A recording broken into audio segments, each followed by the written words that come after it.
rakkoo guddaa uummata keenya uummata Itoophiyaa yeroo hedduu irraa deddeebiidhaan mudatu carraa argatanitti fayyadamuu dhabu.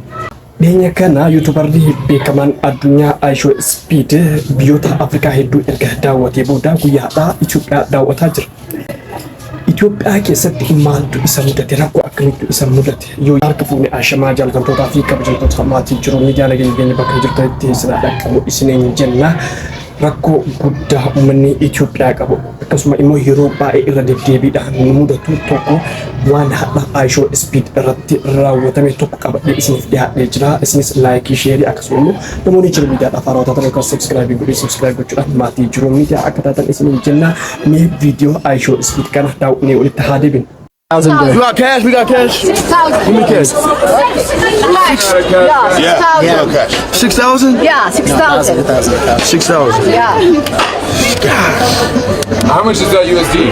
6,000? Yeah. How much? Maybe like It should be $40. 6,000. 6,000? No. No, it's too expensive. 6,000. Make it 1,000. 3, 4, 5. 6,000. 6,000? No. Yeah.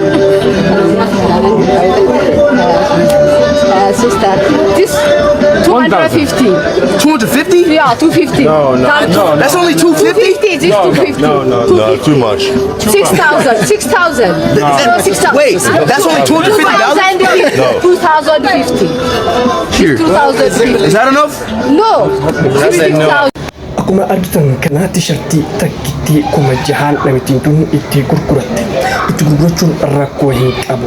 Akkasuma immoo gatii qaalii sunis rakkoo hin qabu. Qaala'insa shurraabii sanii immoo qaala'insa waan tishartii sanarraa mul'atu ibsa waan ta'eef garuu gatii itti mitee osoo giiftiidhaan kenniteef irra caala filatamaadha. Sababni isaallee arjummaa uummata keenyaa ibsuudhaaf akkasuma immoo garaa laafummaa uummata keenyaa ibsuudhaaf osoo giiftiidhaaf akkasuma immoo tola kenniteef irra caala filatamaa ture. Garuu isiin qarshii hamma gurgurannuuti ol itti mitee tishartii takkitti kuma jahaan itti gurguratte jechuudha. Kun rakkoo guddaa uummata keenyaati. Maaliif namni kun miidiyaa guddaadha, yuutuubara beekamaa guddaadha. Gatii kana akka addunyaa irratti beekamuudhaa fi gatii masaa osoo itti himte yookaan immoo osoo tola kenniteef irra caala filatamaa ture. Garuu isiin tishartii takkitti kuma jahaan itti gurgurte addunyaa biratti uummata Itoophiyaa salphistee biyyattii salphistee jechuudha. Kun yakka guddaadha. Saamichis ta'uu danda'a. Kana mootummaan gaafachuu qaba jechuudha waan akkanaa.